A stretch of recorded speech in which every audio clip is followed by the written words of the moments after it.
நாட்டுல நல்லவங்க ஒருத்தர் 2 பேர் இருக்கிறதுனால தாங்க மழையே பெய்யுது அப்படின்னு சொல்றது உண்டு. நல்லார் ஒருவர் உளரேல் அவர் பொருட்டு எல்லாருக்கும் பெய்யும் மழை.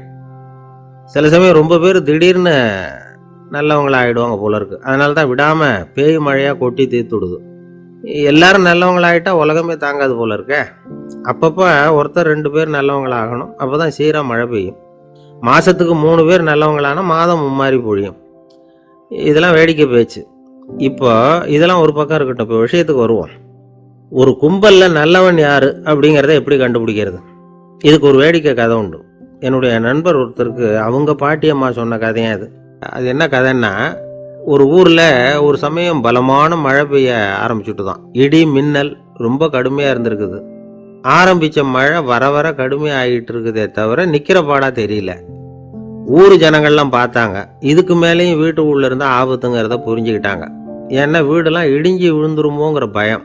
உடனே எல்லாரும் புறப்பட்டு ஊருக்கு பொதுவா இருந்த ஒரு மண்டபத்துல போய் தங்கிக்கிட்டாங்க. மின்னல் கடுமையா இருந்தது. இடி எந்த நேரத்திலையும் விழலாம்ங்கிற நிலைமை. எப்போ விழலாம்னு பார்த்துக்கிட்டு இருக்குது. அந்த மண்டபத்துல இருந்த ஜனங்கள் மனசுக்குள்ள ஒரு பயம். நம்ம கூட்டத்துல யாராவது ஒரு கெட்டவன் பாவம் பண்ணவன் இருந்தா கூட இடி இந்த மண்டபத்துல விழுந்துரும். அது எல்லாருக்கும் ஆபத்து அப்படின்னு நினைச்சாங்க. சரி, இதுக்கு என்ன பண்ணலாம் அப்படின்னு யோசனை பண்ணாங்க. அந்த கூட்டத்துல ஒரு பெரியவர் இருந்தார். அவரு ஒரு யோசனை சொன்னார். இதை பாருங்க, அதுக்கு ஒரு வழி இருக்கு. அதோ எதிர்த்தாப்புல கொஞ்சம் தூரத்துல ஒரு உயரமா மரம் ஒண்ணு இருக்கு பாருங்க. பொதுவா இடி சுலபமா விழறது அது மாதிரி உயரமான மரத்துல தான். நம்ம கூட்டத்துல இருக்கிறவங்க எல்லாரும் ஒவ்வொருத்தரா போய் அந்த மரத்தை தொட்டு விட்டு திரும்பி வந்துடணும். நம்மள பாவம் பண்ணவன் யாரோ அவன் அந்த மரத்தை தொடுற சமயத்துல இடி விழுந்துரும். அவன் மட்டும் போயிடுவான். மண்டபத்தில் இருக்கிற நாமெல்லாம் பொழைச்சிக்கலாம் அப்படின்னு ஐடியா கொடுத்தாரு அந்த பெரியவர். இது நல்ல யோசனையா பட்டது. எல்லாரும் ஒத்துக்கிட்டாங்க. ஒவ்வொருத்தரா போய் அந்த மரத்தை தொட்டு விட்டு திரும்பி வந்தாங்க. இடி எதுவும் விழல. இன்னமும் பாவம் பண்ண ஆசாமி அதை போய் தொடல போல இருக்கு அப்படின்னு நினைச்சுக்கிட்டாங்க. ஒவ்வொருத்தரா போறாங்க. எல்லாரும் போய் தொட்டு விட்டு வந்தாச்சு. இன்னும் ஒரே ஒரு ஆசாமி தான் பாக்கி. கடைசியா இருந்த அந்த ஆள் பயந்துட்டான்.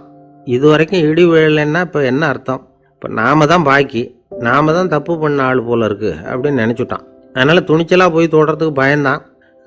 தயங்கிக்கிட்டே இருந்தான். இருந்தாலும் மற்றவங்கெல்லாம் சும்மா இருப்பாங்களா? கட்டாயப்படுத்தி கழுத்தை பிடிச்சி தள்ளாத குறையா அவனை தள்ளி விட்டாங்க. போய் தொட்டுட்டு வாடான்னு. அவன் நடுங்கிட்டே போய் அந்த மரத்தை தொட்டான். அதே வினாடி ஒரு பயங்கரமான மின்னல் இடி விழுந்துட்டுது. எங்க விழுந்தது தெரியுமா? அந்த ஆள் மேல இல்ல, மண்டபத்துல விழுந்தது. மண்டபத்துல இருந்தவங்க பூரா காலி. அந்த ஒரு ஆள் மட்டும் பொழைச்சிக்கிட்டான். இந்த ஒரு ஆளை காப்பாத்துறதுக்காக தான் இடி மண்டபத்துல விழாம இருந்திருக்குது. இதுதான் கதை. அதனால நல்லவங்க எப்படியும் தப்பிச்சுக்குவாங்க அப்படிங்கிறது ஒரு நீதி.